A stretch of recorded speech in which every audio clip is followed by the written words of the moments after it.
In 1834, the Philippines reopened to international trade. At the same time, there is the emergence of various liberal ideas such as freedom and justice.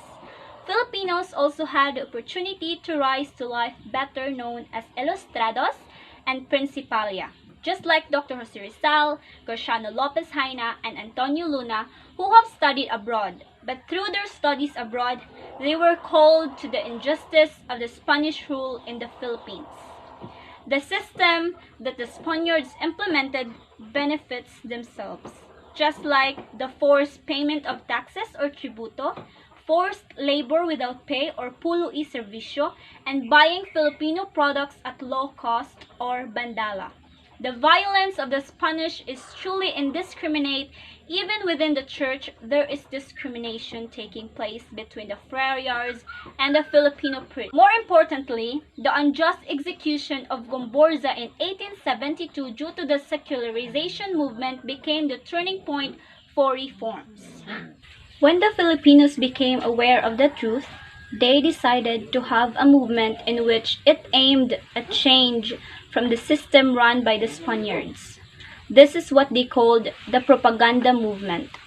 A propaganda made up of the middle class or the Filipinos who are elevated in life just like Dr. Jose Rizal, Marcelo H. del Pilar, and Graciano Lopez Jaina.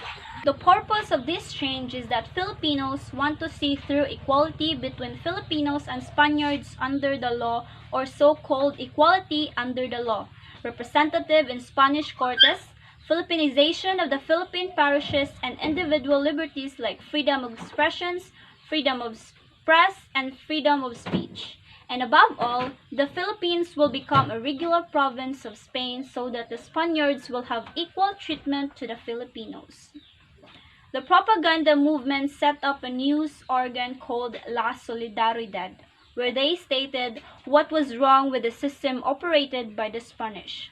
The aims of La Solidaridad are the following: to portray the deplorable situation of the Philippines, to work peacefully for political and social reforms, to combat the evil forces of medievalism, to advocate liberal ideas and progress, to champion the legitimate aspirations of Filipino people for democracy and happiness. But these goals are not that easy to achieve because writers still have to hide behind a pen name in order to express their thoughts. Because at that time, it was not legal to have freedom of speech where you can say what you want to say. Dr. Jose Rizal is hiding under the pen name Laon Laan. Jose Maria Panganiban is hiding under the name Jomapa, Marcelo H. del Pilar as Plaridel, and Antonio Luna as Tagailog.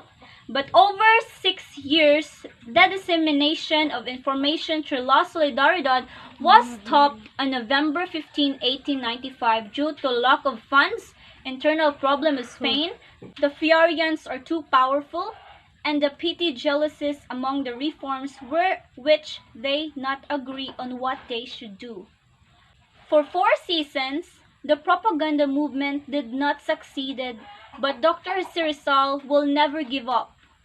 Will not give up and will not let their hard work go to waste. So on July 3, 1892, he formed a specific organization whose purpose was the same as the purpose of the propaganda movement, and it is La Liga Filipina. It has aim of unity, protect, to defense, encourage, and study. But a few days later, a news arrived that Dr. Jose Rizal was arrested as the cause of the dissolution of La Liga Filipina. It split into two, the KKK and the Cuerpo de Compromisarios. However, the reformers believe in the power of words and not the sword in achieving their purpose.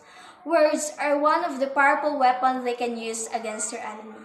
And one good example of anti-friar writing was the work of Marcelo H. del Pilar, which is Humanistic Supremacy in the Philippines, 1958. The pamphlet tells us about the corrupt teaching of the friar to us Filipino, which was resulted to poverty and misery. Marcelo H. del Pilar wrote under the pen name Plaridel to hide his real identity to the Spaniard. His work was hailed by Spanish liberal and former Spanish administrator such as Governor General Emilio Terrero, Director General of the Civil Administration Benigno Quiroga, scholars like Miguel Moraita and Ferdinand Blumentritt, and also Dr. Sarza. Marcelo H. Del Pilar is considered as the greatest journalist of propaganda movement. He was born in Barrio Cupang, Bulacan on August 13, 1850. He studied at the College of San Jose and later at the University of Santo Tomas where he finished his law degree in 1850. Marcelo H. Del Pilar used Tagalog language to fight against the abusive Spaniards. The Catholic Church has two types of priests, the secular and regular priest. Secular priests are those who does not belong to any religious order. They were Filipinos who are trained to run a parish under the supervision of bishop. On the other hand, the regular priests are those who belong to a religious order such as Franciscan, Jesuits, and etc. Their main purpose is to spread Christianity. However, the friars believe that they answer to no one, not to bishops or not even to Spanish king who ruled the Philippines. This means that the friars transgressed the highest political and religious authorities of the archipelago. According to Del Pilar, monasticism is cosmopolitan. It has no country and it is not Spanish. And to support its ascendancy at the expense of the popular element would be to subject a very severe test the endurance of the Filipino people. Nonetheless, the Filipinos' loyalty was always belonged to the Spanish flag.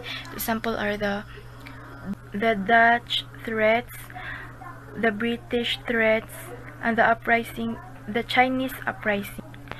To refresh the fraternity between Spain and the Philippines, Juan Luna painted the blood compact between Legazpi and Sicatona in 1886. But all of these efforts and proof of loyalty, Spain had surrendered her sovereignty to monastic orders.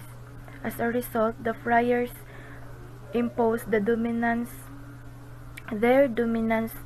to the government with their excuse to eliminate the treachery of the Filipino people for over 3 centuries. Marcelo del Pilar has greatly detested the friars who were taking the reign of the country. In 1888, he published the Salan at Toksohan. It is a sarcastic and satirical presentation of the prayers taught by the friars to the Catholic Filipinos. Two of these include Amain Namin, a parody of Am Namin or Our Father, and Aba Ginoong Maria, a parody of Aba Ginoong Maria or Hail Mary. Marcelo del Pilar used these writings to mock friars. He wrote a parody of the prayers taught by the friars to Catholic Filipinos, like Ama Namin and Aba Ginoong Maria. Death and legacy of Marcelo Hilario del Pilar. Del Pilar's difficulties increased when the money to support the newspaper was exhausted and still there was no sign of any immediate response from Spanish ruling class. He became disillusioned because he skipped many meals. He died at Barcelona, Spain on the 4th of July, 1896 due to tuberculosis caused by hunger and enormous privation. But before he died, he rejected the assimilationist stand and began planning for an armed revolt.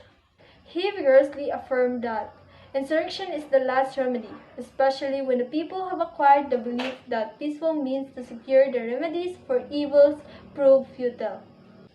It inspired Andres Bonifacio's Katipunan, a secret revolutionary organization after Dr. Rizal was arrested in 1892.